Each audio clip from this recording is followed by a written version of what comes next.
Okay, ఇదే కదా కావాలనుకునేది. ఇక్కడ యాక్ట్ చేసిన వాళ్ళందరికీ ఏం కావాలనుకున్నారు? క్లాప్స్. That means appreciation.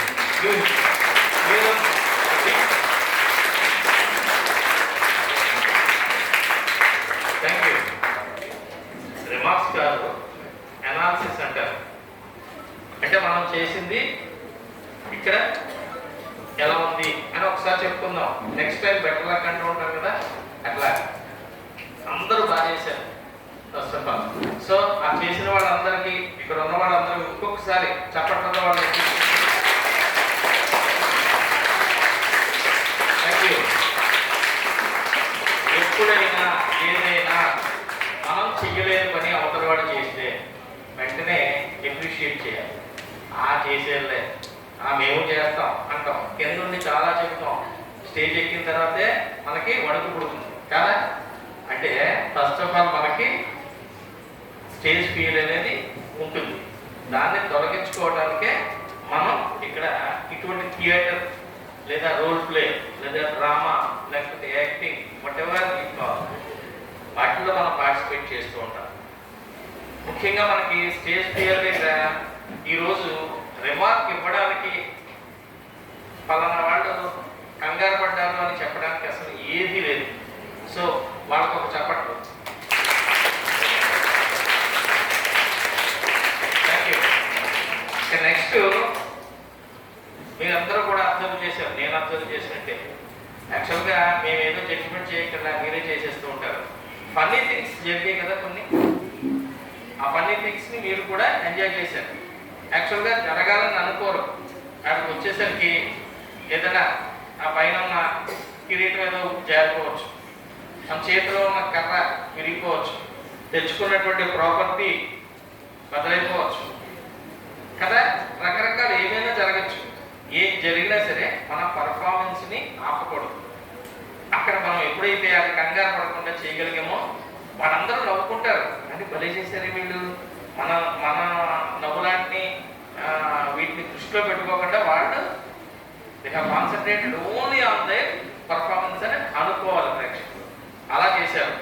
అలాగా ఒకటి రెండు చోట్ల జరిగినా కూడా వాటిని తప్పుల కింద తీసుకోకుండా వెంటనే వాళ్ళు సర్దుకున్నారు. అటువంటి వాళ్ళు చెప్పండి.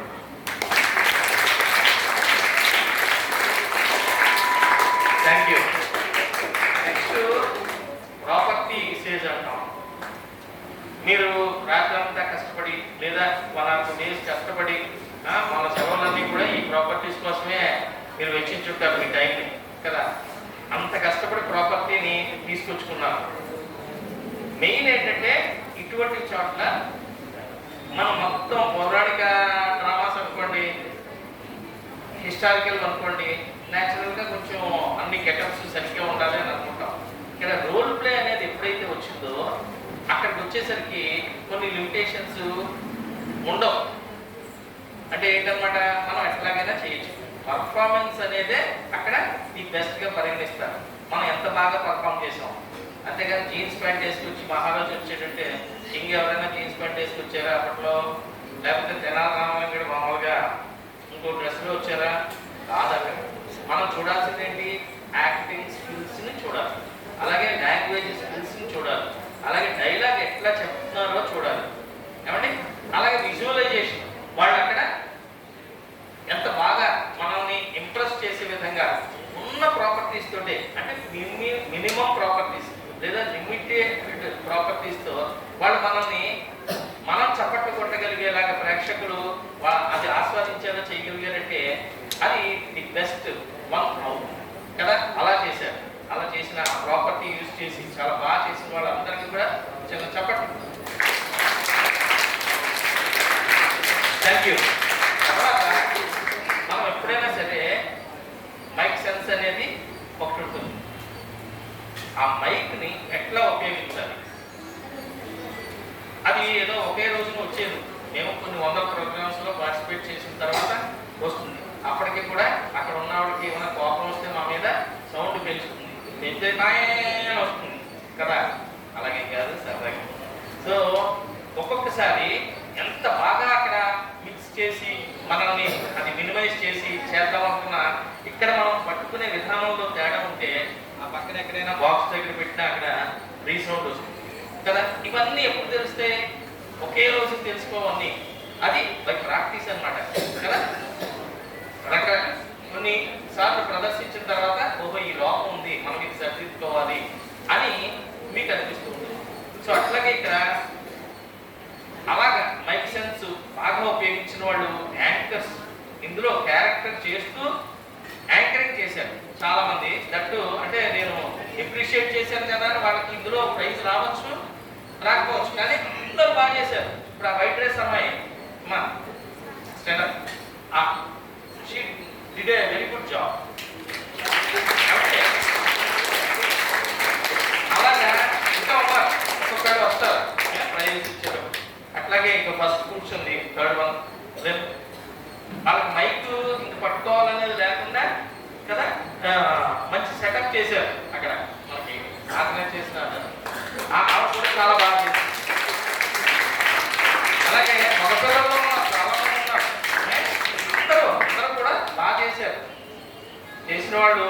అలాగే ఇంకొకటి ఏంటంటే డైలాగ్ క్లారిటీ. మనం ఎంత చేసినా ఏం చేసినా ఇది ముఖ్యం అనుకోండి, మైమ్ అనుకోండి, అప్పుడు పర్వాలేదు అని ఇలా చెప్పచ్చు మనం సైకిల్తో, వాళ్ళకి అర్థమయ్యే రీతిలో అర్థం. కానీ కానీ డైలాగ్ ఓరియంటెడ్ స్క్రిప్ట్ అనుకోండి లేదా స్క్రిప్ట్ అనుకోండి, ఆ రోల్ ప్లేకి కంపల్సరీ మన డైలాగ్లో క్లారిటీ ఉండాలి. అంటే అన్నిటికీ ఉపయోగపడేది ఏంటి? డైలాగ్ క్లారిటీగా ఉండాలి అంటే ముందు మీరు నేర్చుకోవాలి. అలా నేర్చుకున్నారు చాలా మంది. అట్లాగే నేర్చుకున్న వాళ్ళలో కూడా కొంతమంది పాపం ఆ మైక్ సరిగ్గా పెట్టుకోవడం వల్ల ఆ సెన్స్ కొంచెం తగ్గడం వల్ల ఆ డైలాగ్ అవతల వాడికి వినిపించలే. ఈలోగా ఏంటంటే మీరు యాక్ట్ చేస్తున్నారు, మేము యాక్ట్ చేయలేకపోతున్నామని బాధతో ఉండే కింద వాళ్ళు మాట్లాడుకుంటూ ఉంటారు. అదే నేను చేస్తే బాగుండే అని అనుకునేవాడు కొంతమంది ఉండొచ్చు. ఆ మాటల్లో మీ డైలాగ్ ఎప్పుడైతే క్లారిటీ ఉందో, లౌడ్గా ఉందో, స్పష్టత ఉందో, అప్పుడు ఏంటంటే ప్రేక్షకులు వాళ్ళ సెల్ ఫోన్లో ఉన్న వాళ్ళ ఫోటోలు తీసుకుంటున్నా, వాళ్ళ పక్క వాళ్ళతో మాట్లాడుకుంటున్నా సరే ఒక చెవి మీ మీద పెడతారు, ఒక కన్ను మీ మీద పెడతారు కదా. అప్పుడు మీ యొక్క పర్ఫార్మెన్స్ వాళ్ళకి చాలా బాగా నచ్చుతుంది. అలాంటి చప్పట్లు చాలా చోట్ల పడ్డాయి కదా, పడ్డాయా లేదా మీరు గమనించారు. కొన్ని ప్రదర్శనల్లో ఆలవంతగా మేము ఎవరో చప్పట్లు కొట్టండి అని ఎవరికి చెప్పలే. కొన్ని చోట్ల ఏం చేశారు, కొట్టాల్సిన చోట కూడా మర్చిపోయారు. అంటే తన్మయత్వం అయిపోయారు ఆ యాక్టింగ్ వాళ్ళు చేసేటువంటి పర్ఫార్మెన్స్ కదా. ఎనీవే అలా మర్చిపోయిన వాళ్ళకి ఇలాగా మన యాక్టింగ్ స్కిల్స్ బాగున్నాయి అనుకుంటున్న వాళ్ళకి మళ్ళీ ఒక్కసారి క్లాస్ కొట్టండి. Thank you.